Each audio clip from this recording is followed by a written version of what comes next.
मित्रों नमस्कार। जनमत हरियाणा में आपका स्वागत है। मैं हूं कमल कांत। साथियों, आज कई जगह पर देश भर में उपचुनाव हुए थे 2 दिन पहले। आज उसके परिणाम आए और परिणाम में साफ दिखा कि माहौल अभी बीजेपी के पक्ष में बहुत है नहीं। बहुत सारी सीटों पर बीजेपी जो है अच्छे से चुनाव हार गई है और जो लोकसभा में उसका डाउनवर्ड ट्रेंड शुरू हुआ था वो अभी समाप्त नहीं हुआ है। वो अभी उसका ग्राफ नीचे की तरफ ही जा रहा है और इंडिया अलायंस के जो दल हैं उनका ग्राफ जो है वो ऊपर की तरफ जा रहा है। कांग्रेस ने 4 सीटें जीती हैं, जो 17 के लगभग सीटें थी जिन पर उपचुनाव हुआ। मैं आपको कंफर्म कर देता हूँ कितनी सीटें थी, थोड़ा दिमाग से मेरे उतर रहा है, लेकिन जहाँ पर भी थी, वेस्ट बंगाल में 4 सीटों पर उपचुनाव हुए थे, वहाँ चारों पर टीएमसी जीती है। उत्तराखंड का एक शॉकिंग रिज़ल्ट है, बीजेपी वहाँ अच्छे मार्जिन से जीतती रही है, लेकिन इस बार वहाँ पर हार गई। एक सीट बीएसपी के पास थी उत्तराखंड की, एक कांग्रेस के बीजेपी के पास थी, दोनों पर कांग्रेस जीत गई। तो ये कांग्रेस के लिए अच्छे रिजल्ट्स हैं और बीजेपी के लिए ख़राब रिजल्ट है। सवाल ये है कि बीजेपी लगातार डाउनवर्ड ट्रेंड क्यों है, बीजेपी हार क्यों रही है। बीजेपी जो मुझे लगता है इसलिए हार रही है कि नरेंद्र मोदी ने जो अपना जलवा बनाया था 10 साल का, जो 2014 से शुरू हुआ और 2024 तक चला, वो जलवा जो है वो अब वो उसकी चमक जो है वो चली गई है और वो जलवा बिल्कुल सड़ गया हो ऐसा नहीं है, लेकिन उसकी चमक चली गई है। और चमक चली गई है, इसका जो इंडिकेशन है, इसका जो इशारा है वो वोटर कर रहा है। वोटर जितना 2014 से 2024 तक मोदी जी ने किया, उसके जो शुभ फल हैं वो उनको मिल चुके हैं। अब जनता और चाहती है, अब जनता नया नैरेटिव चाहती है। अब जो नया नैरेटिव मोदी जी ने बनाया है वो बनाया है कि हम देश को 2047 तक विकसित राष्ट्र बनाएंगे। ये कुछ गले नहीं उतर रहा है जनता के। गले क्यों नहीं उतर रहा है? क्योंकि ये एक इससे होगा क्या, विकसित राष्ट्र मतलब क्या? कोई यहाँ से लोगों ने जाके हर आदमी, जो गरीब आदमी है, जो लोअर मिडिल क्लास का आदमी है, इवन मिडिल क्लास के भी लगभग 80% लोग England, US, Europe, Australia, New Zealand यहाँ तो घूम कर आए नहीं हैं कि उनको पता हो कि एक डेवलप्ड नेशन में क्या होता है।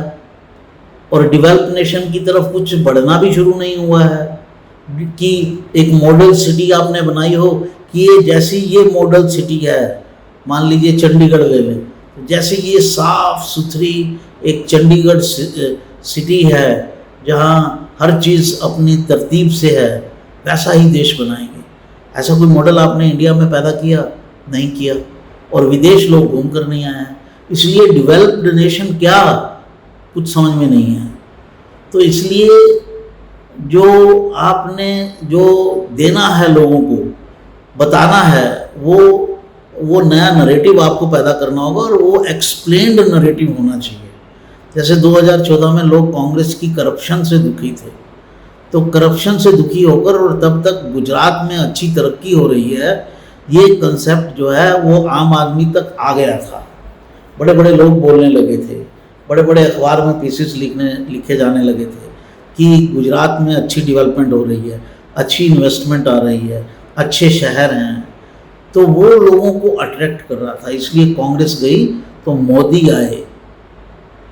और मोदी ने 2014 से 19 तक जो किया वो कुछ खराब नहीं किया। वो नई नई चीज़ें लाए और नई नई चीज़ों को बनाया और उससे 19 में उनको हेल्प मिली। और जो बालाकोट का काम था उस समय, जो टेररिज्म होता था, उस टेररिज्म से निजात पाई देश ने।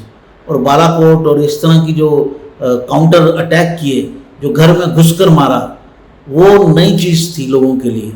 कांग्रेस के समय में लोग दुखी थे कोई आता था पाकिस्तान से अटैक करके चला जाता था और हम कुछ नहीं कर पाते थे। एक निरीह जो व्यक्ति, एक अबल देश, अबला जो है पॉपुलेशन, उसके साथ रह रहे थे। तो ये कंसेप्ट, एक निरीह जनता, एक अबला जनता जिसमें कोई बल नहीं है, बल जनता का कंसेप्ट था, और पाकिस्तान हमलावर हो रहा था। हालांकि उसका जो शक्ति थी, इंटरनल पावर थी, वो कम थी, और एक शक्तिशाली देश होते हुए भी भारत कुछ नहीं कर पा रहा था। तो जब मोदी जी ने उसको करेक्ट किया तो वो जनता को भाया और जनता ने उनको वोट दिया, चाहे वो बालाकोट था या बहुत सारी चीज़ें उन्होंने की। मोदी जी के पास जो पूंजी है वो ये अभी भी है कि मोदी जी जानबूझकर कुछ गलत नहीं करेंगे। मतलब वो किसी बुरी निष्ठा से या बुरी दुर्भावना से कुछ गलत नहीं करेंगे। लेकिन ये इतनी ही चीज़ बची है। इसके ऊपर जो मोदी जी ने 2014 और 2024 तक जो चमक कायम की थी, जो सुनहरी सोने की चमक कायम की थी, वो चली गई है। वो उनको फिर पैदा करनी होगी कि अब मैं क्या कर सकता हूँ, या उनके पास देने के लिए सब समाप्त हो गया है। ऐसा नहीं होना चाहिए। देने के लिए बहुत कुछ है और करने के लिए बहुत कुछ है। उनका जो मूल वोटर है वो भी उनसे अब निराश है। अगर आप भी आकर वही तृप्तिकरण करने लगेंगे, पसमानदा करने लगेंगे, ये सब करने लगेंगे, कोई इंटरेस्ट नहीं है लोगों को। लोग डरे हुए हैं। आपको एक चीज़ का ध्यान रखना होगा, बड़े बड़े स्तर पर बड़े अच्छे पढ़े लिखे लोग, जिनकी संख्या पहले बहुत कम होती थी, इवन कोर्ट्स ये कहने लगी हैं। पिछले दिनों में इलाहाबाद हाई कोर्ट ने कहा कि बहुसंख्यक जो हैं उनकी जो पॉपुलेशन है वो कम होती जा रही है। वो इस तरह से तो वो माइनॉरिटी में आ जाएंगे। मतलब कोर्ट को भी अब ये चीज़ सताने लगी है। कोर्ट जिसको हम कहते थे कि ये सेक्युलर लिबरल उसमें घुसी हुई है, एक तरह के उसी तरह के लोग हैं, उसी नैरेटिव को पुष्ट करती है, वो भी अब घबराने लगी है जो डाटाज आ रहे हैं। तो आपने उसमें क्या किया? बहुत कुछ है आपके पास करने को। जनसंख्या कंट्रोल, डेमोग्राफिक चेंज, इन सब में आपने क्या किया?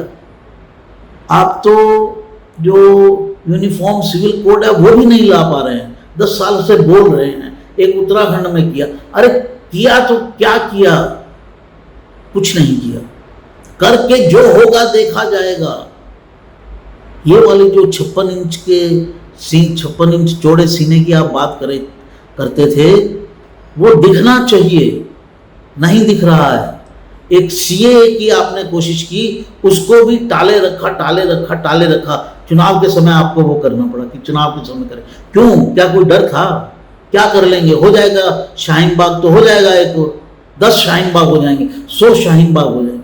आज नहीं तो वो कल होने हैं, उसको आप रोक नहीं सकते।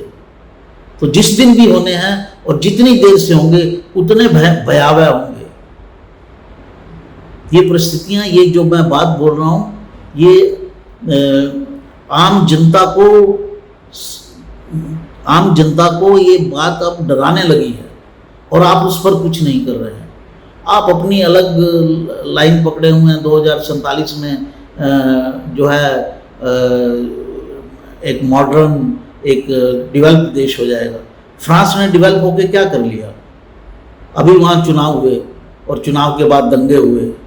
क्या कर लिया फ्रांस ने डेवलप होकर? जो दंगे और दंगाई हैं वो ये नहीं जानते, ये नहीं देखते कि ये डेवलप्ड नेशन है या नॉन डेवलप्ड नेशन है। ये समस्याएं पूरी दुनिया के सामने आ रही हैं। हिंदुस्तान को तो इससे पहले ही सचेत होना चाहिए था। वो सचेत था तभी इस तरह की ऑर्गेनाइजेशन बनी। तो मोदी जी, जो आपके व्यक्तित्व पर एक चमक थी, वो सुनहरी चमक थी, वो समाप्त हो रही है, वो ख़त्म हो रही है। अभी 4 जून के बाद आज जुलाई का महीना, आधी जुलाई हो गई, लगभग आधा जुलाई का महीना। एक स्टेप आपको ऐसा उठाना चाहिए कि लोगों का आपके प्रति फिर विश्वास जागे। फिर धीरे धीरे जब आपको करना है करिए। आप नहीं कर रहे हैं। क्या किया है आपने इतने दिनों में? कुछ नहीं। अपनी इंटेंट तो बताइए कि हम ये करेंगे। अरे एक बार चुनाव हार जाएंगे तो भी क्या हो जाएगा? अपनी आइडियोलॉजी पर आप तभी तक कायम रहते हैं जब तक आप सत्ता से बाहर हैं। सत्ता के अंदर आते ही आपको भी वही लिबरल सेक्युलर बनना है जो कांग्रेस का नरेशन है। कांग्रेस अपने वोटर के प्रति कमिटेड है, जो उसका मूल वोटर है। बीजेपी अपने मूल वोटर के प्रति कमिटेड नहीं है। इसका उदाहरण देकर मैं किसी अन्य चर्चा में बताऊंगा। कांग्रेस कुछ हो जाए, कोई ऐसा वर्ड नहीं बोलेगी जो उसकी मूल वोटर जो है उसको हर्ट करे, और आप ऐसा कोई काम नहीं करेंगे जो आपके मूल वोटर को संतुष्ट करे। ये अंतर है। और इस तरह से झूठ बोल बोल कर आप लोग दोबारा सत्ता में नहीं आ सकते। कोई ना कोई आपका भी अल्टरनेटिव निकल सकता है। तो अपनी चमक को बढ़ाइए, अपनी चमक फिर लाइए। आपकी जो व्यक्तित्व की चमक है वो समाप्त हो चुकी है। ये लोकसभा में भी दिखा, वो इस विधानसभा में भी दिख रहा है। जहाँ पर आपने ग्राउंड गेन किया था वो ग्राउंड भी आप लूज करते चले जा रहे हैं। तो मैं तो यही कहूँगा कि जो उपचुनाव हुए हैं बीजेपी के लिए बिल्कुल अच्छे नहीं हैं, और बीजेपी अपना ग्राउंड फर्दर लूज कर रही है। उसे इस पॉलिसी पर फिर नए सिरे से विचार करना होगा कि वो अपनी चमक को कैसे हासिल करे। दर्शकों, अगर आपको हमारा वीडियो पसंद आया हो तो लाइक कीजिए, सब्सक्राइब कीजिए। सब्सक्राइब करने में आपका एक पुश बटन लगता है, एक ही बार पुश करना है, लेकिन हम जो हैं उससे काफ़ी लाभान्वित होते हैं। नमस्कार। हरियाणा की हर राजनीतिक खबर के विश्लेषण के लिए हमारे चैनल जनमत हरियाणा को लाइक, शेयर और सब्सक्राइब करना ना भूलें। साथ ही बेल आइकन को भी प्रेस कर लें ताकि हर वीडियो की अपडेट आप तक पहुंचती रहे।